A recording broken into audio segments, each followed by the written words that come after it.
Porque não me envergonho do Evangelho de Cristo, pois é poder de Deus para a salvação de todo aquele que crê. Desperta Arapiraca! Muito bem, gente. Graça e paz do Senhor Jesus, que Deus abençoe a todos. Nós estamos aqui em mais um episódio do nosso podcast Desperta Arapiraca. Hoje estou recebendo um convidado especial, mas gente, muito especial para a minha vida, fez parte e faz parte da minha vida, uma referência para mim. Estou recebendo meu querido pastor, meu pai na fé, pastor Gilmar Araújo da Rocha, pastor da Igreja Pentecostal Pescadores de Almas, esposo da pastora Eudes, serva de família Deus. Abençoadíssima. E para mim é uma satisfação, meu pastor, estar aqui. Eu comentei sempre, em quase todos os podcasts, né? Pastor Gilmar foi referência para mim. E hoje o Senhor me concede essa bênção, essa graça de recebê-lo aqui em nosso podcast, para esse bate-papo abençoado. A gente vai conhecer um pouco melhor sobre a sua vida, seu ministério. Vamos conhecer um pouco mais desse homem de Deus, que tantas e tantas pessoas já foram edificadas e são edificadas na nossa cidade. E as experiências que nós tivemos, né? Tanto na minha adolescência, quanto no início do ministério pastoral. Então vamos conhecer um pouco melhor o pastor Gilmar. Então já dá umas boas-vindas aí para o pessoal que está assistindo. Para nós é uma alegria imensa. Para mim é uma honra, graças a Deus, né? Eu louvo a Deus por esse momento, pela sua vida. Amém. Né? Vocês que estão nos ouvindo, que vão participar desse podcast, eu louvo a Deus pela vida de Klaus, que hoje é pastor, pastorei uma igreja. Eu conheci Klaus na adolescência, quando cuidava de crianças, né? E hoje está esse homem aí para a glória do Senhor Jesus Cristo. Eu sempre atribuo todo para a honra e glória de Deus, né? Então, fico feliz de estar aqui neste momento para a gente bater um papo aí legal para a glória de Deus. Amém, pastor, que maravilha. Então, eu já queria saber do senhor se nasceu em berço evangélico, né? De que cidade é, como se deu a conversão. O pessoal quer saber, né? Como que nasceu esse homem de Deus. Bom, nasci numa família, graças a Deus, humilde, uma família abençoada de Deus, não no berço evangélico, né? Eu vim me converter, eu tinha 30 anos de idade. 30 anos? 30 anos de idade. Então, levei esse tempo inteiro, né? Eu temia Deus, eu conheci um pouco Deus, questão dentro da minha infância, mas de uma forma diferente, e não como conheço hoje, com a intimidade que eu tenho hoje para conversar com Deus. Então, minha conversão foi aqui em Arapiraca. 23 de fevereiro de 97. 97. Me converti na Assembleia de Deus, missão, ali no Eldorado, né? Onde eu estava fazendo uma visita, a convite de uma pessoa que hoje, essa pessoa é minha esposa, né? Olha, há 27 anos. Tá vendo aí? Né? Me levou à igreja, me conheceu numa confraternização. Que bênção. Né? E dentro dessa... Essa eu não sabia, tô sabendo agora. Foi. Dentro de uma confraternização de uma empresa que eu trabalhava. Então, foi nesse momento grandioso, né? Que eu me encontrei com Jesus e estou aqui. Muito bem. O senhor sempre foi atlético, eu lembro desde a minha adolescente, né? Tinha umas fotos lá de atletismo, academia. Eu sempre gostei de esporte desde a minha infância. Desde a minha infância eu gostei de esporte, né? Treinava bastante, eu gostava muito de futebol. Gosto até hoje, né? Era goleiro, né? Futebol, né? Cheguei à parte amador, depois fui para a parte profissional da segunda divisão. Não atuei muito tempo, né? Fui o terceiro goleiro do Miguelense na época que o Miguelense começou a participar da segunda divisão. Fui o terceiro goleiro. E foi um tempo maravilhoso, não tenho que me queixar, mas é melhor ainda quando me converti a Cristo. As coisas mudaram da água para o vinho. Então deixou o futebol para poder servir a Cristo, né? E a convite da irmã Eudes, hoje sua esposa, né? Constituiu uma família linda, 2 filhos, né? Dois filhos abençoados, para a glória de Deus. Qual a idade deles? São grandes. Gabriel, 23 anos, Esther está com 21 anos, né? Esther já está casada, para a glória do Senhor, mora em Recife. E Gabriel está conosco, né? Fazendo no COC Educação Física. Muito bem. Então, na verdade, está seguindo aí uma carreira que antes era pretendida, eu vou chamar de você por questão de amizade, Não, né? Mas era pretendida por você desde cedo, né? A questão do esporte, do atletismo. Aí tá aí o filho, teve essa orientação, né? dando seguimento. Então chegou lá na igreja do Eldorado, aceitou a Jesus como Salvador. E como se deu essa questão do crescimento ministerial, quando percebeu que tinha esse chamado para fazer obra, para pregar o evangelho? Foi de imediato ou demorou um pouco? Olha, e como eu trabalhava na academia, eu era personal trainer, e houve uma transformação muito grande. É uma experiência única, né? Uma experiência única. Eu estava na academia, na realidade, eu dormia na academia, que eu estava guardando alugar uma residência. Por enquanto eu estava na academia. Uhum. Foi ali naquele momento, dentro da academia, que o Senhor me visitou e falou comigo, numa madrugada. Na academia. Dentro da academia.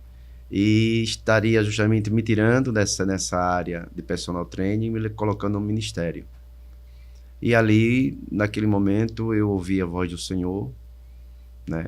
Temi, tremi, porque foi muito forte, é uma experiência que eu nunca vou conhecer. E eu deixei da água pro vinho, eu deixei tudo para trás e coloquei a mão no arado até hoje, para a glória de Deus. Maravilha. Então começou ali servindo como diácono. Ali na Assembleia de Deus, né? Eu conheci um grande amigo meu, aliás, já conhecia desde a infância, jogou comigo muito tempo futebol, o pastor Ricardo. Sim. Vim encontrar com ele aqui em Arapiraca depois de muito tempo, né? Depois de Se conheceram antes no futebol? Já, a gente morava junto em Salvador Lira na época, Sim. né? Eu conhecia também a Ceissa, que é a esposa dele, a gente jogava voleibol, desde ela da adolescência e juventude. Outro pastor que eu fiz menção no podcast, são referências para mim, né? Pastor Ricardo tá no canto. Pastor Ricardo.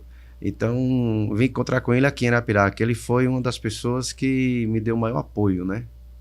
Junto com os pastores que passaram por Arapiraca, pastor Cidrone, que dorme no Senhor, pastor Roberto, que é um pai que nunca vou esquecer, aprendi muito com ele. Até hoje tenho uma consideração, um respeito muito grande, né? Não só com o pastor Roberto, mas com todos os pastores que eu passei, para a glória de Deus. Né? Os companheiros. Não tenho que reclamar, ao contrário, só agradecer a Deus. Pois é, todas as coisas cooperam para o bem, né? Todos Exatamente. Que chegaram na nossa vida trouxeram a sua cooperação para que nós sejamos as pessoas que nós somos hoje, né? Então, esse crescimento ministerial se deu aqui em Arapiraca, passou pelo diaconato, foi consagrado ao presbitério. Exatamente. E o senhor lembra a primeira congregação que foi dirigir? Me lembro como hoje, né? Foi levantada a diácono e depois conduzido ali para apacentar umas ovelhas no Arnon de Melo, era uma residência. Em poucos meses o Senhor nos proporcionou um salão e fizemos um trabalho ali para a glória de Deus. Batizamos mais de 100 almas para a glória do Senhor Maravilha. Jesus Cristo, foi uma bênção. Deus tem sido presente tremendo ali. E dali passei pela Canafístula, fui para ali para... Eu lembro da Coab. Coab velha, né? Também ali na Cerâmica, lá perto, depois da Coca-Cola, né? Perucaba, se não me engano. É ali, né? Perucaba. Ali é Baixa da Onça, Baixa né? Da Onça. Baixa ali, perto da Baixa da Onça e tudo mais, né? E minha última congregação foi Coab 1. Coab 1. Eu acredito que eu cheguei nesse período do Arnon de Melo. Eu lembro também de um culto que o senhor pregou na Casuzinhas. Sim. Ele dava da Casuzinhas, que era bem pequenininho e encheu de gente ali na frente. E não coube pessoas dentro da igreja, né? Eu lembro do Arnon de Melo da mesma forma. Que tempos maravilhosos nós vivemos, né? E o povo não tinha aquela pressa de sair da igreja. O povo era tomado pelo poder e Deus falava de uma forma tão profunda. As pessoas mudaram, pastor? Como é que está essa situação? Há 20 anos atrás as coisas eram diferentes, né? Muito diferente do que hoje. E nós sabemos também que essa situação aconteceria, né? Cedo ou tarde iria acontecer essa frieza, né? A Bíblia diz lá em Mateus 24:12, né? No original judaico, que por afastamento da Torá, o amor de muitos esfriaria, né? Então é isso que está acontecendo, né? É difícil hoje a conversão de alguém, de uma alma, porque hoje se torna comichão a palavra, né, nos ouvidos das pessoas. Porque vai confronta o quê? Vai confronta o seu erro, o seu, né, seu pecado. As pessoas não querem muita mudança de caráter, personalidade, querem mais um conforto, né? Uma facilidade. Aquilo que se convém, né? Que convém para si, estou satisfeito. Mas aquilo que fere, né? Que vai confronta o nosso eu, aí muda a situação, o mau pensamento. Quem viveu essa época, início dos anos 2000, pelo que eu estou tentando lembrar aqui, acho que foi 2003, por aí, 2002, esse período lá do Arnon de Mello. Aproximadamente isso. Foi 2001 em diante. 2001 em diante, exatamente esse período que eu, adolescentezinho, eu tinha saído da Igreja Santa de Jesus Cristo, tinha acho que 1 ano de convertido, e convidado por amigos fui parar na Assembleia de Deus Sede. Foi quando eu te conheci e a partir de então comecei a acompanhar, né, o culto com as crianças, que a gente vai falar daqui a pouquinho. E a partir de então a gente ficou junto, ó, muito tempo. Viajamos também, né? Viajamos bastante. Pois é, pastor. Então, esse período em que o senhor foi consagrado ao presbitério, começou a dirigir congregação, e como é que começaram assim os convites fora de Arapiraca? Foi começando pregando aqui mesmo, dentro da cidade, depois foi saindo para outras cidades? Tudo iniciou justamente pela questão de Deus, né? Quem abre as portas é o Senhor, quem faz é Deus. Toda honra e glória para Ele. Né? Os convites começaram nas igrejas, nas congregações, e ali a gente levava a palavra naquele momento que a igreja precisava, né? Que a igreja necessitava, que Deus conhece o que a igreja necessita no momento. Verdade. E o nome do Senhor sempre foi glorificado. Eu sempre deixei toda a honra e glória para o Senhor. A Bíblia diz que a excelência do poder vem do Senhor, né? É tudo para Deus. Então, quando a gente se esvazia e a gente sabe que tudo aquilo ali que opera e as maravilhas são o Senhor, então a gente vê a operação de Deus isso de uma forma ampla, né? Então vai fluindo, né? Vai fluindo. Não precisa a pessoa ficar aperreado, correndo para tentar resolver. Não. É apenas você ministrar a palavra e Deus vai fazer lembrar daquilo que você já aprendeu e conhece, né? Que é o conhecimento. E aquilo que o povo precisa, o Senhor, Ele usa o instrumento como Ele quer, como Ele deseja. A gente vive, pastor, hoje uma geração de pessoas que querem promover a própria imagem, né? Então, assim, tentam ser destaque na rede social. Hoje está uma febre fazer recortezinho da pregação, na parte que está mais afogueada, para divulgar a pregação. Fica trocando agenda, me leva no lugar tal, que te trago para cá, esse tipo de coisa. Tem gente que acha que precisa correr muito para conquistar o seu espaço. Mas que sugestão, que conselho você daria para esses jovens pregadores, para essas pessoas que estão fazendo de tudo para aparecer, para eles terem seu lugar na pregação, nas igrejas? Eu creio que todo ser humano que serve a Deus, ele é instrumento de Deus. Existe uma diferença de ser instrumento de Deus e de ser chamado por Deus. Há uma diferença muito grande aí. Sim. Entendeu? Você é instrumento de Deus em todas as áreas que pode ser. Na área médica, na área da segurança pública, na área da educação. Você pode ser um instrumento de Deus ali, naquele momento. Chamada de Deus é diferente. É uma coisa que arde na sua alma, é uma coisa que vem do Espírito de Deus. Do Espírito Santo de Deus. Então, quando a gente é instrumento de Deus, nós temos que entender que Deus vai usar-nos naquele momento que Ele quer usar. Por exemplo, não é porque Deus me usou hoje e curou pessoas que eu vou para a igreja tal e Jesus vai curar pessoas. Não. Para cada momento existe uma Deus situação tem um específico, né? Específico que aquela igreja precisa, necessita. Não queremos aquilo que desejamos, porque tudo vem do coração de Deus, né? Quando o Senhor usava o profeta no Antigo Testamento, usava para exortação ou edificação. Por isso que o pessoal temia os profetas na época. Exato. Né? Temiam. Né? Hoje não está tendo tanto medo assim, não. Hoje não tem tanto. Exato. Chave, né? Porque muitas das vezes quer pregar aquilo para ser bem visto, né? Não, eu tenho que pregar aquilo porque pessoas vão gostar de mim e eu vou voltar outra vez. Entendeu? Essa não é a mensagem verdadeira, né? Não é uma mensagem geralmente direcionada para o Espírito. A mensagem que é direcionada para o Espírito, ela mortifica a carne. Porque a carne, ela está ali, agindo pecaminosamente, tentando acordar. É como um vulcão que está inativo. Ela tem sua força, mas ela está ali contida. Ela está contida por causa do Espírito. Mas se o Espírito se enfraquecer, ela vai agir. Pois é. Ela vai agir. Mas não o tem pra onde espírito correr. está pronto, né? Exatamente. Então, aquele que se alimenta mais é o que sobressai. Que é o sobressai. espírito, a carne. Ou seja, peca menos, né? Peca Erra menos. menos. Uhum. Não é isso? Então, Maravilha. por esse motivo que o instrumento de Deus, cada um tem que entender, quando Deus usar você naquele momento, atribua sempre a Deus aquele momento que Deus te deu para usar para as pessoas. Honre Deus dentro dessa área. Porque se você honrar a Deus e deixar Deus trabalhar, então Deus pode pegar você como instrumento hoje, um vaso, usar você nesse período de tempo, né? E você tem a sensibilidade que Deus vai colocar você naquele cantinho, Sim. você passar alguns meses, alguns anos, para usar você de novo. Exatamente. Para usar você de novo. E a gente tem que ter muito cuidado nos convites.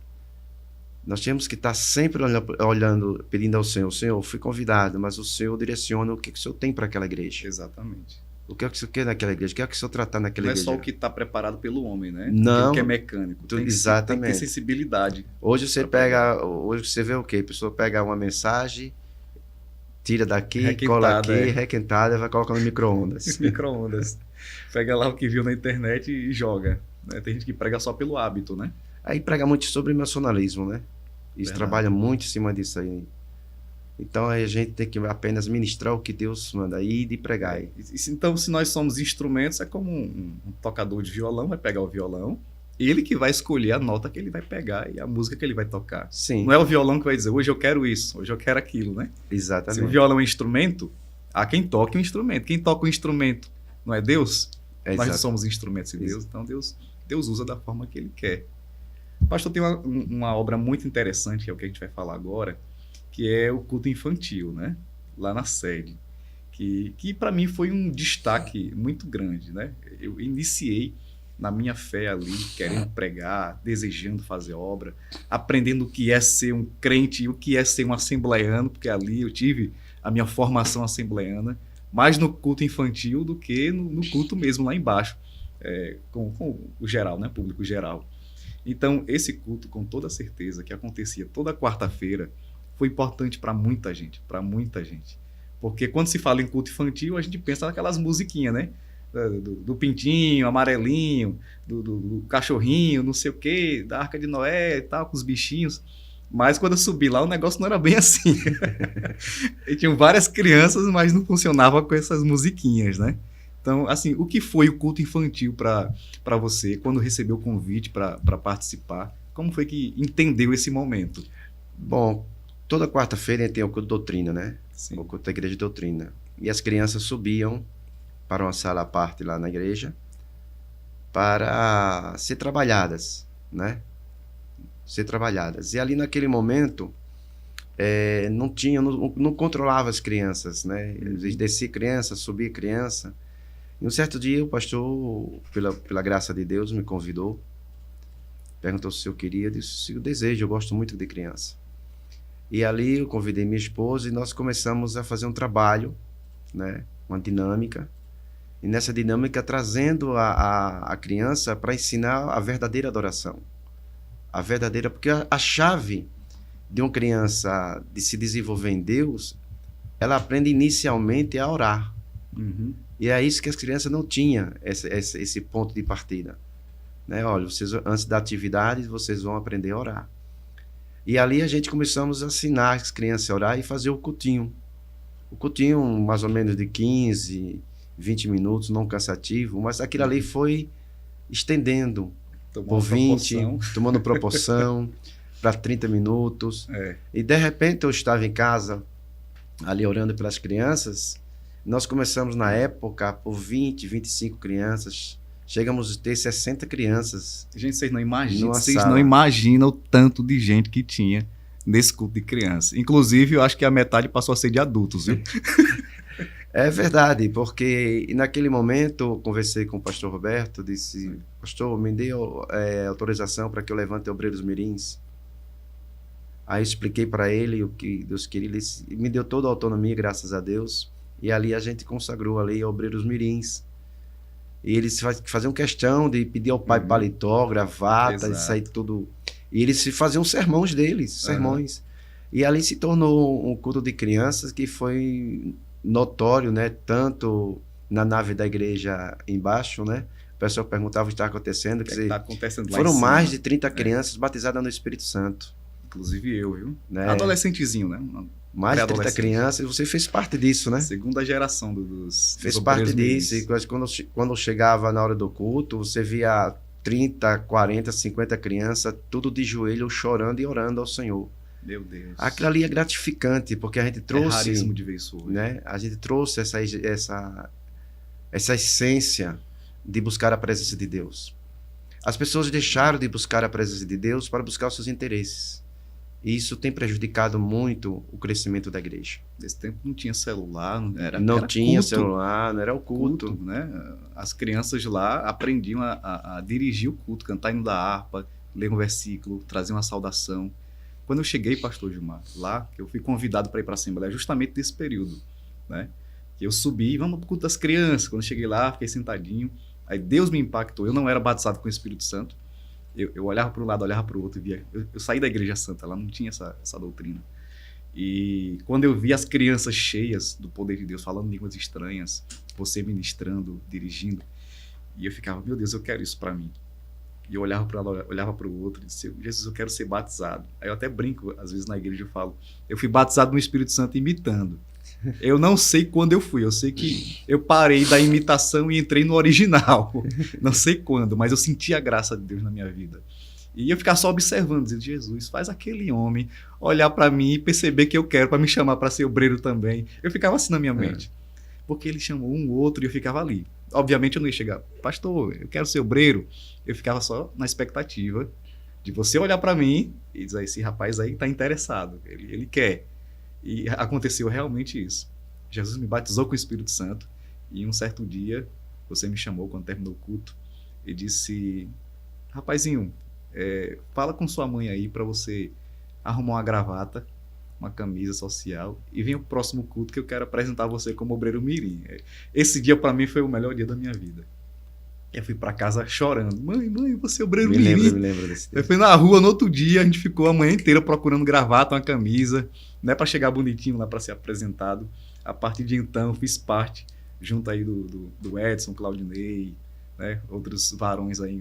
O pastor Edson tá lá no Rio Grande do Sul, né, continua fazendo a obra, né. Alguns pararam no caminho, outros perderam a vida, mas outros deram fruto. Eis-me aqui, fazendo a obra do Senhor. Não só fruto também, pastor Klaus, é a questão dos obreiros mirim, né? Também teve frutos também de departamento de criança, né? Sim. Conjunto das crianças que tinham. Quer dizer, tem muitas pessoas que eu encontrei pelo meio do caminho, que já se casaram, eu fiquei até me assustei, estão casados, e nunca esqueceram eu comecei cabelo preto, a gente já tá igualzinho aqui. Então, isso é gratificante, né? Isso é gratificante porque fizemos um pouco para o nome do Senhor ser glorificado, né? E eu sempre atribuo que tudo isso é honra e glória de Deus. Que maravilha. Né? É honra e glória de Deus. Então, foi momentos que eu nunca vou esquecer, vou levar isso pro resto da vida. Né? Marcou muita gente, pastor. Marcou, graças a Deus. Minha família, minha mãe, minha tia, pessoas que eu conheço que comentam sobre o pastor Gilmar, sobre a maneira como Deus te usava, né? As revelações que Deus ele dava, porque tudo é para a glória de Deus, os Exato. dons é para serviço da igreja. Exatamente. Então Deus ele dá, não é para se envaidecer. E o Senhor sabe muito bem disso, tantas pessoas que já vieram agradecer, já vieram abraçar e por vezes que só em ver chora, porque lembra dessa época que nós vivenciamos. Porque ser crente hoje, na conjuntura que hoje o mundo está, é mais difícil que antes. Então, se você conseguir ser crente prudente hoje, você está sendo tão crente quanto o povo que era daquela época. Porque nesse tempo não tinha tanta distração, não tinha tanta coisa. O povo era igreja, trabalho, escola, né? Não tinha tanta coisa para se fazer. Hoje em dia é muita coisa. E quem mesmo com toda essa parafernália, tecnologia, modernidade, quem decidir se entregar para o Senhor, Deus é o mesmo para fazer o que fez no passado e continuar fazendo hoje. Então, eu sou eternamente grato. Eu estava esperando a Deus por esse dia para te agradecer pessoalmente por esse período na minha vida e o quanto isso foi importante para mim. Porque na minha adolescência eu andei contigo. Eu lembro que você ia ministrar a palavra e a igreja cheia nos lugares que a gente ia, né? São Bento, Isso. São Miguel. Aí tem um rapazinho que eu trouxe aqui, pastor, dá uma oportunidade para ele. Aí me dava uns 5, 10 minutos. Isso. A igreja cheia. Aí ia lá o palitinho adolescente para falar da palavra. Era verdade, Eu fiquei muito feliz por essa época. Mas é feliz. muito bom a gente ver os frutos, né? É. Que a gente cuidamos, né? E o Senhor cuidou, regou, e hoje deu o crescimento que está dando para a glória do nome de Jesus Cristo. Amém. Sinto muita falta daquele tempo. Sim. Muita falta. Entendeu? Hoje a gente vê a dificuldade muito maior nessa questão concernente crescimento. Hoje é difícil você ganhar uma alma, né? Trabalhar uma alma requer muitas vezes jejum e oração. Uhum. Mas Deus é o mesmo, Ele não mudou. Eu mesmo. Os seres humanos mudaram, né? Hoje uma briga, infelizmente, por posições. A igreja, ela deveria se unir verdadeiramente em um espírito só, né? E não ser divisória. Isso. A Entendeu? força que tem, né? A força que a igreja tem, ela não conhece. O poder que ela tem, ela não conhece.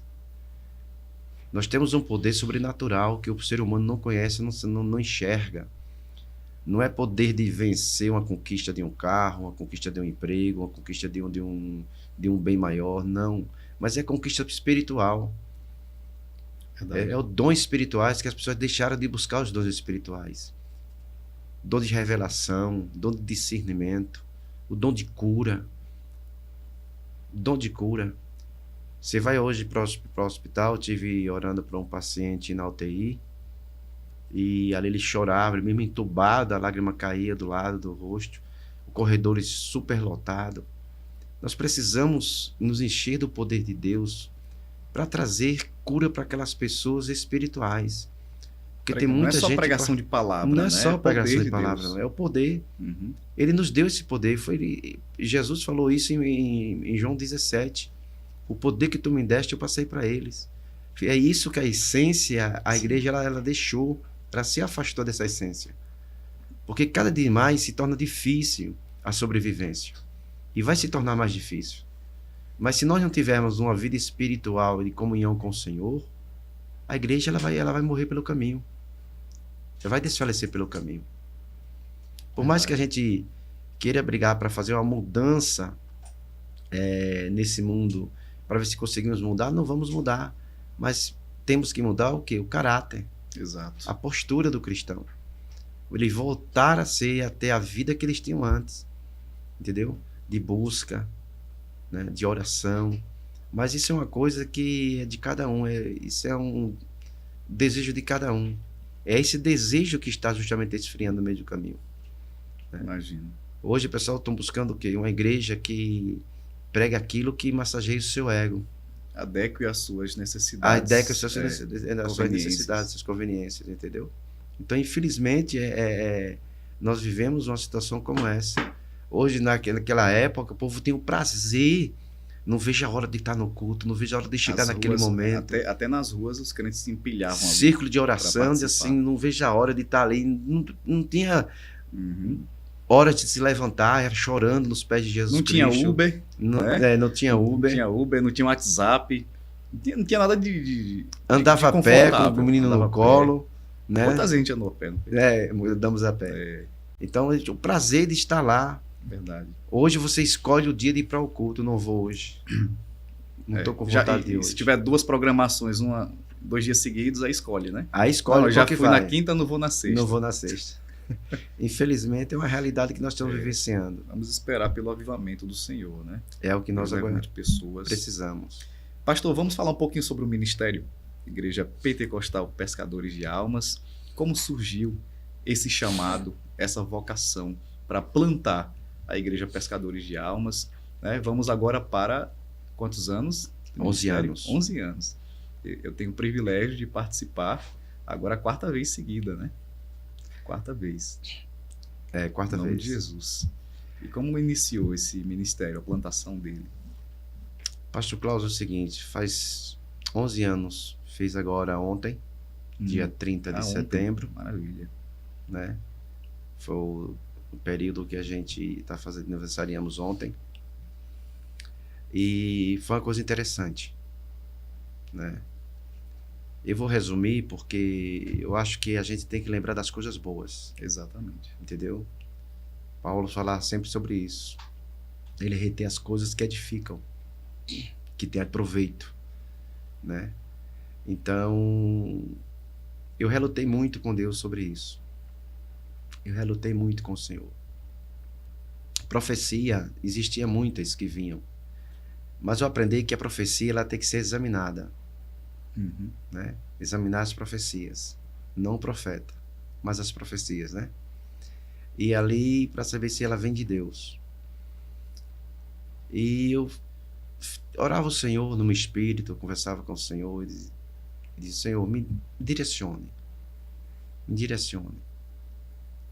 Porque eu não queria... Eu não sonhava, nem vinha pela minha cabeça em colocar um ministério. O senhor era Não, pregador itinerante, né? Dirigia eu e dirigi também igreja, era muito convidado. Né? Exatamente. E ali naquele momento, a fossa lá de casa riu esse período de tempo. E eu tive que agir com pressa para ver outra, para fazer a transferência para outra. Uhum. E ali arrumei um caminhão de tralha para colocar dentro, para encher. E ali estava carregando a tralha para dentro de casa. E eu estava dizendo, Deus, eu preciso tanto que o Senhor fale comigo. E nisso passou um jovem, sua faixa de 16, 17 anos. Eu percebi que ele tinha problema psíquico. Meu filho me ajudando perguntou o que ele tinha. Eu expliquei ao meu filho que era psíquico. Ele se identificou, tomava um remédio forte, estava com muita fome.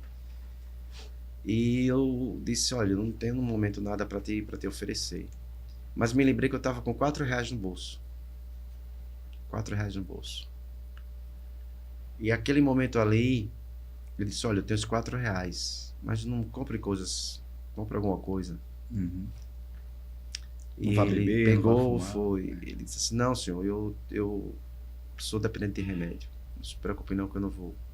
Aí ele andou cerca de 5 metros, mais ou menos 5 metros, distanciado de mim. Parou, olhou para mim. Quando ele olhou para mim, pastor Klaus, não era ele. Não era ele.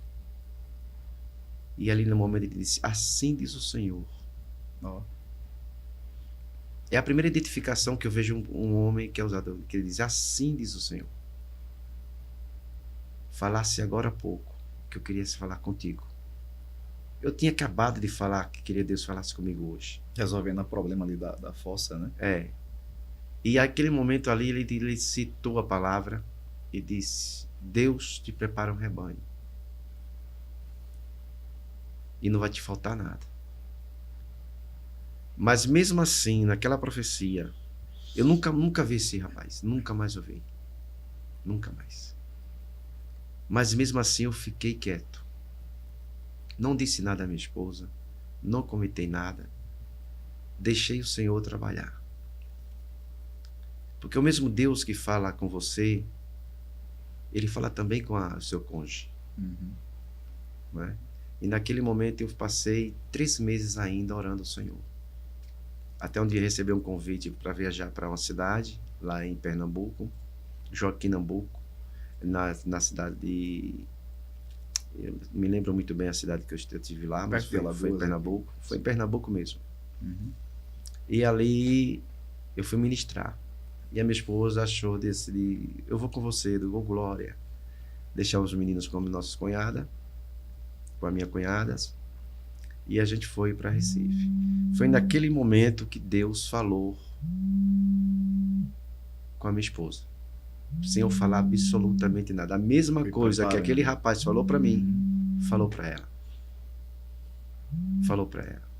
Foi na hora que ela terminou, que nós voltamos de viagem, ela disse, para onde você for, eu irei. Aonde Deus te levar, eu irei com você. Foi naquele momento ali que nasceu. Teve a convicção que agora eu posso ir em frente, né? Foi ali que ela tá comigo. Conversei com o pastor, na época era o pastor Francisco que estava na sede, ligou para o pastor Roberto, não, tudo bem pro varão. Eu recebi minha carta de desligamento e ali começamos. E até no momento em casa, na garagem, fazendo reuniões com os vizinhos. Que foi a menção do pastor Valmir e da pastora Arlete. Exatamente. De convertir na garagem do pastor Gilmar. Exatamente. Então foi ali a partir daquele momento que nós começamos a trabalhar os vizinhos, as pessoas que nos conheciam, e Deus começou a salvar. Até o momento eu perguntar ao Senhor como seria a igreja, de que forma. Aí veio a palavra, pescadores de almas. Nitidamente. Pescadores de almas. Foi na hora que eu conversei, quando eu citei isso na garagem para alguns irmãos, foi unânime. Foi unânime. Então surgiu aí esse momento, né? Mas eu não podia exercer o pastorado sem a minha esposa ser a pessoa principal depois de Deus. Porque você sabe que a base do ministério de um homem é a família. A base é a família. E você sabe muito hoje o ministério destruído porque a base familiar foi destruída. Destruída, né? Entendeu? A base familiar. O pastor se lançou sozinho, exatamente, sem família, ficou fraco e acabou. E acabou-se. Então, se você não tiver a família do teu lado, que é o principal, que Deus, ele age, porque existe uma coisa que Deus, ele tem esse princípio, né? Ele tem esse princípio. Se a gente não governa bem na nossa casa, como poderemos governar a casa do Senhor? Exatamente. Né? Então surgiu aí, foi uma bênção do Senhor, e tem 11 anos que fez ontem, né? Nós estamos em festa agora a partir do dia 7, como você é um dos preletores. O meu é quarta, 9, né? É, quarta. E estamos aí fazendo um trabalho, né? Na medida do possível, com as forças que o Senhor nos dá. Tomou proporção a garagem, cresceu, não tem como mais ficar na garagem. Não, cresceu. Procurar um salão. E tudo foi interessante, que Deus sempre usava pessoas, né? Pastor Halberg foi um dos primeiros que abriu lá o trabalho na igreja, né? Na inauguração da igreja. Então o crescimento foi grande e a grade não estava mais com espaço. Foi aí que surgiu de buscar um salão. E interessante que eu não estava ainda interessado em fazer isso, mas Deus usou um servo de Deus, um amigo meu que hoje dorme no Senhor. Ele disse: o Senhor falou comigo que você está na hora de você sair da garagem. E aí, naquele momento, eu conhecia o servo do Senhor, eu sabia um homem que ele era, entendeu? Porque a gente tem a referência, né? A gente tem que saber de onde está surgindo, da onde vem a referência, né? Exatamente. Entendeu? Quando você sabe aquela pessoa, é a questão do profeta Samuel. Quando Samuel chegou lá em Jessé, ele sabia que era Samuel, conhecia que era Samuel. Ele disse: esse homem, quando vem para fazer alguma coisa. Vem para fazer alguma coisa. Não faz turismo, não. Não faz turismo, não. Então eles sabiam. Então a gente sabe, conhece homens de Deus que são usados e ousados, né, por Deus.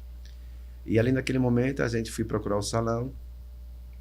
Aí encontramos o salão do nosso irmão Jardiels.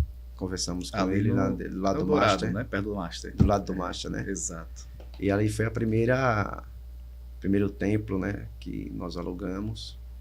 Hoje estamos na Pedro Nunes, ali de frente à Igreja dos Mormons, fazendo o trabalho. Ali continua sendo o bairro Eldorado? Eldorado ali não, né? Não, ali é centro. Ali é centro já. Centro. Ali já é centro. Centro. Ali já é uma divisa, né? Entre Eldorado e centro. Muito bem. Maravilha. Então, 11 anos de ministério. 11 anos. Dificuldade para a plantação. Na verdade, as pessoas que começaram, teve muita entrada, muita saída, muito movimento de pessoas, porque a gente imagina que no chamado pastoral, né, no ministério, entram pessoas, participam um certo tempo, depois saem, vêm outras, mas a plantação do ministério, quando foi para um salão, as pessoas, elas vieram junto, Deus mandou outras pessoas? Vieram juntos, toda a igreja. Maravilha. Toda a igreja vieram juntos. Não ficou ninguém para trás, graças a Deus. Existe uma coisa que eu aprendi, eu vi um rabino ministrar uma palavra, e ele falou a questão sobre apacentar. Apacentar. Cuidar das ovelhas. Então, ele disse: olha, você dirige um ônibus. E o seu destino é o reino. Você tem que estar no caminho. Você conhece o caminho, você sabe o caminho, então você dirige um ônibus. Quem entra no ônibus ou quem desce do ônibus não compete a você. Compete a Deus. Então, faça a sua parte, dirija corretamente, vá para o destino certo. E quem sobe, quem desce, isso aí é com Deus. Então, é por aí que eu aprendi. Aprendi muito com isso, entendeu? A gente não obriga ninguém, a gente a gente, quando a ovelha está a erma, quando a ovelha está perdida, Desgarrada, né, a gente vai atrás. Mas quando ela decide sair, você não pode impedi-la. Você tem que deixar ela sair. Já vou lembrar do Jean fazer o corte dessa parte, viu? Essa aí é maravilhosa. A história do ônibus aí é para muitos pastores que estão precisando. Tem muita gente abalada emocionalmente porque, ai meu Deus, fulano saiu da igreja, eu vou morrer. E agora, o que é que eu faço? Dirija o ônibus prudentemente, né? Exatamente. Porque você sabe o que você alimenta o seu povo. Você sabe o pasto que você dá para o seu povo. Verdade. Entendeu? Você sabe. Então nós sabemos a realidade. Como é que nós estamos diante do Senhor, o que nós oferecemos ali. Eu vi muitas pessoas, Pastor Klaus, dizer, muitas das vezes, vinha até a minha pessoa e diz assim, pastor, agora eu conheço o pasto que o senhor dá. Continue sendo o que o senhor é. Tá difícil hoje encontrar uma igreja sólida. E hoje é verdade, né? Muitas surgem assim, da mesma forma que surgem, com intensidade, elas vão embora. Exatamente. Tantas igrejas com pastores novos, inclusive, chegam cheios de vida, cheios de alegria. Aí vem a primeira luta, a primeira pancada, já quer fechar, já quer desviar. Então... Hoje, há mais ou menos uns 3 anos atrás, Deus mudou a minha mensagem. O meu sentido da mensagem. E eu vi nitidamente o Espírito do Senhor falar comigo e dizer assim, pregue a igreja para ir embora. E um dia eu fui ministrar uma palavra do Senhor na igreja, na sede, e disse, irmãos, hoje eu vou ministrar uma palavra diferente. Quem está preparado para ir embora? Está chegando o momento da igreja se arrumar suas malas para ir embora. Então a mensagem desse período para cá era sempre essa, e eu sempre bato na tecla. Eu não vejo a hora de ir embora para casa. A trombeta tocar. Ou a trombeta tocar, ou o Senhor me chamar antes. Porque se a igreja não estiver preparada para ir para casa, do que adianta tanto movimento? Para que tanto movimento? Uhum. Entendeu? Então, se a gente não tiver esse conceito, Paulo diz que nós gememos no corpo temporário, com saudade de casa. No corpo temporário. Então, se o Espírito nosso não diz, vem Senhor Jesus, então como é que está agindo o nosso Espírito conosco mesmo? Porque o Espírito quer voltar. A nossa alma tem sede de Deus. Tem sede de Deus. Para nosso lar celestial. Porque se existe o reino, então o que é que nós estamos ainda brigando para ficar por aqui? Se ficarmos, Deus nos ajuda a ganhar almas, né?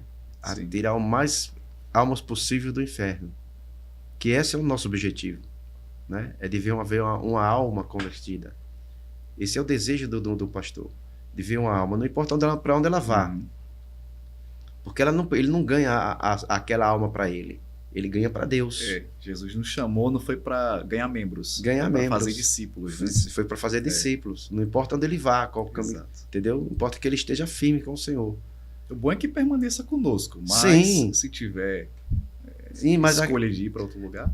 Alguém chegou para mim, um pastor chegou para mim e disse, pastor Gilmar, se Deus deu 50 almas para você, cuide das 50, que as 50 vai cuidar do Senhor. Se ele deu 100, cuide das 100, que as 100 vai cuidar do Senhor. E é uma coisa que eu vi literalmente isso, Deus, na minha vida. Eu não me preocupo com quantidade. Deus, ele escolhe a quem quer buscar. Deus sabe aonde vai, a quem precisa ir. Isso é bíblico. Jesus entrou na cidade para visitar um homem chamado Zaqueu. Sim. Jesus sabia que Zaqueu subiria naquela árvore. E assim, hoje eu vou para a tua casa. Jesus tinha uma direção. Então, ele conhece todos aqueles que necessitam. Jesus entrou no tanque de Betesda. foi diretamente num homem de 38 anos que estava lá enfermo. Ele conhece nosso coração, ele conhece as suas ovelhas onde elas estão. Onde elas estão, exatamente. Entendeu? A gente não sabe, a gente não conhece o coração de ninguém, nem mente de ninguém, mas Deus conhece o coração e a intenção. Então eu vejo por aí, entendeu? Que quando a gente cuida da alma, conforme as escrituras, e nos leva ao caminho, apenas dirige o ônibus e deixa o resto com Deus. Pastor, falando um pouco sobre amizade, que é o tema que eu escolhi para a gente discorrer também um pouco sobre esse assunto, que são verdadeiros amigos. Eu queria, por gentileza, que o senhor lesse para mim e para todos que estão nos assistindo, Provérbios 17:17, que é um versículo bem conhecido, mas é bom a gente relembrar para que eu possa embasar essas minhas últimas perguntas. O amigo ama em todos os momentos. É um irmão na adversidade. Em algum momento, o senhor já se sentiu só, em algum momento, sem amigos, e se alguns amigos abandonaram, deixaram de lado por conta de barreiras ministeriais, em algum momento isso aconteceu na sua vida? A Bíblia diz que as más conversações corrompem os bons costumes. É um dos fatores que justamente afasta pessoas e pessoas que são amigos. Entendeu? Já aconteceu muitas das vezes de eu me sentir só. Né? Mas sempre Deus tem alguém. Sempre Deus tem alguém para levantar para a sua vida. A gente se sente como um homem comum que somos, muitas das vezes que nós não estamos no âmbito espiritual, sim, entendeu? Desfalecemos. Eu conheci muitos homens de Deus e depressivos porque se sentiam nesse momento só. Eu tive um início de depressão, um período que Deus me deu força para buscar Ele de uma forma assim sobrenatural. Se Ele não viesse naquele momento, como me senti só e depressivo, eu não estaria hoje conversando contigo. Isso é natural na vida do homem. Isso ocorreu também com Elias, sim, com outros homens de Deus, que pediu a morte ao Senhor. Por causa de quê? Da opressão, da luta, né? Da luta. Sentiu só. Que se sentiu só. Entendeu? Então, já passei por isso. Já. Algumas pessoas chegaram, não é mais do nosso ministério, não é mais da nossa igreja. Infelizmente. Não vou ter mais contato com ele. Exatamente. Infelizmente isso acontece. Né? Muitas pessoas, assim, amigos. Também eu entendo eles. Entendeu? Porque quando eu convidava por ser amigos, mas falavam que não poderiam por causa do ministério, eu entendi, tudo bem. Mas você não deixa de ser meu amigo. Não deixa de ser meu irmão. Porque é uma das coisas, Cláudio, que o ministério não pode nos separarmos do que nós cremos no mesmo Cristo. Claro, evidentemente, que a gente tem que ter o cuidado imenso de saber quem nós convidamos. Porque muitas das vezes eu não tenho a mesma doutrina que você tem, o ensinamento que você tem. E às vezes isso é a responsabilidade. Semeia uma que ela semente, vai falar no altar, né? Exatamente. E semeia uma palavra que você vai ter que correr atrás do prejuízo. Correr atrás do prejuízo. Então você tem que saber a quem você convida. Entendeu? Tem que ter um histórico, tem que ter um princípio. Né? Isso é um fato. Mas muitas das vezes eu me senti muito só, mas Deus, ele me fortaleceu. A pergunta que eu tenho a fazer o senhor, logicamente, tem obreiros que trabalham contigo, conhecendo a índole do obreiro, que ele aprendeu bem, que ele prega, que ele é bíblico, você se sentiria honrado ou perturbado quando esse obreiro fosse convidado para pregar em outro ministério? Olhe, para mim, honrado. Sabe por quê? Porque você deixou a semente. Porque quando você vê o crescimento, quando eu olho para você e vejo o crescimento que Deus está dando ao seu ministério, isso me alegra, não me inveja. Já chegaram uma vez, foi até bom você tocar nesse assunto, uma vez assim, tá sabendo o pastor Cláudio, está crescendo a igreja lá, ele está pregando ali, ele está fazendo isso assim, graças a Deus. Graças a Deus. Eu quero que mais o Senhor faça ele crescer. Porque existe uma questão, não é o crescimento que vai identificar o teu caráter. Exatamente. É o teu caráter que vai identificar o crescimento. Não é por resultado. Não é por resultado. É por santidade. Exatamente, porque é para Deus. Jeremias, eu lembro de uma pregação que ele disse que Jeremias ele não ganhou ninguém. Ele pregou, profetizou, mas Sim. ninguém quis aceitar. Mas quando perguntaram lá, quando Jesus perguntou, o que é que os homens dizem acerca do Filho do Homem? Aí começaram a trazer a lista. Foi. João Batista, Elias, Jeremias. Peraí, Jeremias não ganhou ninguém, só profetizou. É resultado ou é parecer-se com Cristo? Exatamente isso aí. Então, para mim é uma honra. Amém. Entendeu?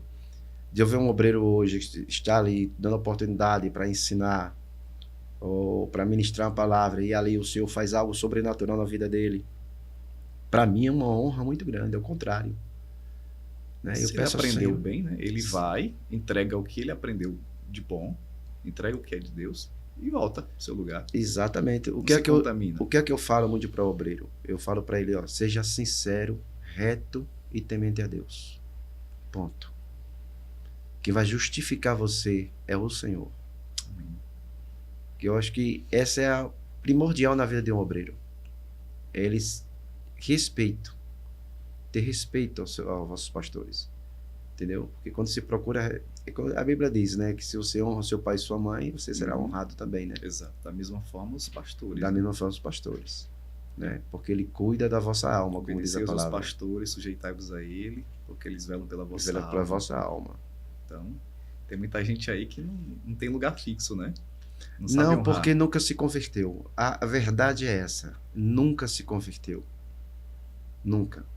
Eu me lembro muito das vezes eu levar aperto do meu pastor Roberto, e eu quero deixar aqui claramente assim que é um homem que eu nunca vou esquecer, aprendi muito com ele, né, dele dar o aperto com força em mim, e ali eu sabia que aquele aperto fazia parte do amadurecimento como obreiro. Pois é. Como obreiro. Era um aperto que ali era para ele assim, ó, eu quero te ajustar nesse ponto. E eu lembro quando o demônio pegava alguém, pastor Roberto dizia, pastor Gilmar, pastor Valmir, vai lá. Era muito isso, era muito isso, era muito isso. Então o pastor sabe quem apertar. Nós como pastores sabemos, né? Porque vai dar fruto. Quanto mais você poda uma árvore, quanto mais... Porque podar é você arrancar as galhas que não prestam, né? Uhum. Como é que você poda, vai doer. Vai doer, mas né? é necessário. Mas ela vai frutificar. Vai ser bem sucedido para a glória de Deus. A minha última pergunta, pastor. Eu sei que o tempo voa, né? Eu disse que bate-papo assim é muito gostoso, de passar horas, né? Mas em relação a essa questão sobre amizade, o senhor como pastor presidente, que plantou o ministério, acha importante fazer alianças com pastores de outros ministérios? Ou é cada um no seu espaço, no seu quadrado? Deus abençoe. Não, ao contrário. Eu até torço, né? É como eu falei para você, a gente tem que avaliar e analisar quais são os interesses, se são iguais. Exatamente. Entendeu? São iguais. Porque, veja bem, eu conheci ovelha que visitou uma igreja, que a própria rapaz da igreja me conhece e é presidente. E ele chegou para a ovelha e ele falou assim, deixa o pastor Gilmar, ele já tem muita ovelha. Não sabe o que é gemer por uma alma. Aí eu disse, mas se você quiser ir, meu filho, fica à vontade, não se preocupe não. Né? Então a gente vê que aquela pessoa não comunga a mesma fé. Entendeu? Mas eu queria muito que as pessoas fossem diferentes, se amassem. Não importa se elas estivessem congregando com você. Pastor, eu vou congregar com o pastor Cláudio. Graças a Deus, você está na mão de um homem de Deus. Você está na mão de um homem de Deus. Porque a questão da ovelha está na mão de quem? Exato. Né? Quando você está na sua casa, vou fazer uma comparação familiar. Você tem seus filhos, certo? Sua esposa trabalha e o seu trabalha também. Mas precisa de uma governanta para cuidar dos seus filhos. Quantas governantas passam para você escolher uma que sabe que vai estar bem com os seus filhos? Nessa bem criteriosa para os filhos. Porque é para os filhos. E as ovelhas quem é? É do Senhor. Entendeu? Você vai soltar ela de qualquer jeito? Na mão de qualquer E pessoa? não é vá para a igreja mais perto da sua casa. Ninguém bota o filho na escola mais perto de casa. Exatamente. Bota na que acha melhor. Bota na que acha melhor. Então, acho que é por aí que tem que ser analisado. Né? Que nós sabemos que, infelizmente, não existe missionário, existem mercenários. Né? Fazer aliança com quem não tem propósito com Deus exatamente. andar para trás. Eu acho que a aliança, ela tem que ser feita dentro de um padrão de quê? De integridade, de ver os frutos daquela pessoa. Não foi que assim que Jesus nos ensinou? Conhecereis a árvore pelo fruto. Mas a aliança é fundamental. É fundamental para o crescimento do reino de Deus. Não vamos morar no mesmo céu, Klaus? Verdade. Lá não tem parede com cor diferente, não, né? Não, tem não. Lá não vai ter a placa da minha igreja nem a sua lá. Aqui é o anexo Assembleia, aqui é o anexo Pescadores de Almas, aqui é a Presbiteriana. Não, gente. Um povo só. Então eu acho viável que a união faz a força. Amém. Maravilha. E assim nós vamos chegar lá. É o objetivo, né? É o objetivo. Todo dia mortificando a carne, Amém. Mortificando eu, e a gente tentando chegar lá para a glória do Senhor Jesus Cristo. Amém. A hora que o Senhor quiser me chamar, eu estou aqui para fazer a vontade dele. Vamos sim, com toda certeza, né? Essa aliança já está feita faz tempo, né? Já. Graças a Deus. Já. Então, muita gente aí aprendeu com essas palavras, né? Pôde absorver esse conteúdo bíblico, que realmente no momento da angústia que nasce um verdadeiro amigo, né? Que se torna um irmão. Eu sei que, como você mesmo falou, quem está dirigindo o ônibus não sabe quem entra, quem sai, só para, né? Para a pessoa subir ou descer. Mas quando a gente anda em retidão, prudentemente na presença do Senhor, Ele quem dá esse futuro glorioso, Ele quem providencia todas as coisas. Então, bate-papo maravilhoso que a gente falou sobre testemunho pessoal, sobre o ministério, inclusive um convite, né, para aqueles que queiram participar da festividade de 11 anos. Nós estamos aí, né? A partir de segunda-feira, se Deus assim permitir, né? Nós estaremos comemorando nosso aniversário, uma semana de festa. Começamos no dia 7 de outubro ao dia 13 de outubro. Vai ser bênção do Senhor, né? O tema é Ele Vive. Ele Vive. É o tema da mensagem. Mas seja bem-vindo, você, em nome de Jesus Cristo, será bem recebido para a glória do Senhor. Todos são bem recebidos, Klaus sabe disso. A partir de segunda. A partir de segunda às 19h15. Domingo culto? Não, domingo não tem culto, devido às eleições. Certo. Aí não haverá culto. Começa segunda até domingo, né? Das 19h15 até quinta-feira, e na sexta às 19h, sábado às 19h, domingo às 19h. Que bênção. Estaremos lá para dar glória ao nome de Jesus. E para mim é uma honra recebê-lo. Pastor, um prazer, viu? Prazer imenso. É meu. Esse era um momento que eu estava orando a Deus e pedindo para que acontecesse, e Deus providenciou esse momento de agora. Então, eu fico muito feliz. Transmita a minha alegria para o seu ministério, para a pastora Eudes, família, e para nós uma alegria imensa recebê-lo aqui. E esse podcast vai ser transmitido aí pelo YouTube, muita gente vai ver, vai relembrar esses bons momentos, né, do testemunho, esse tempo que a gente vivenciou junto fazendo a obra do Senhor. E nós estamos aqui, continuamos aqui, fazendo a obra do grande mestre. Exatamente. Pastor, eu sempre peço para os pastores fazerem uma oração final, agradecendo a Deus, e sinta-se em casa, viu? Está convidado a retornar mais vezes, porque com certeza tem muito mais coisa para a gente conversar. Para mim é uma honra. Será uma honra estar aqui. Amém. Amém. Então faz uma oração, agradecendo a Deus por esse momento, e nós encerramos até o próximo podcast Desperta Arapiraca. Esse episódio, tá maravilhoso. Vamos orar. Querido Deus e Pai Celestial, sou grato ao Senhor por este momento que o Senhor nos concedeu para a glória do Teu nome. Abençoa, Deus, o Teu Filho nesse trabalho, nesse caminho que dá prosseguimento. Muito obrigado. Estende Tuas mãos, Pai querido. Desperta, Deus, o nosso povo para orar, para buscar a Tua face. Em nome de Jesus. Nós glorificamos o Teu nome por esse trabalho. Que tudo seja para a honra e glória do Teu nome. Desde já eu te agradeço, Deus, por este momento. Em nome do Teu Filho amado Jesus. Amém. Glória a Deus. Amém. Deus abençoe a todos. Desperta Arapiraca.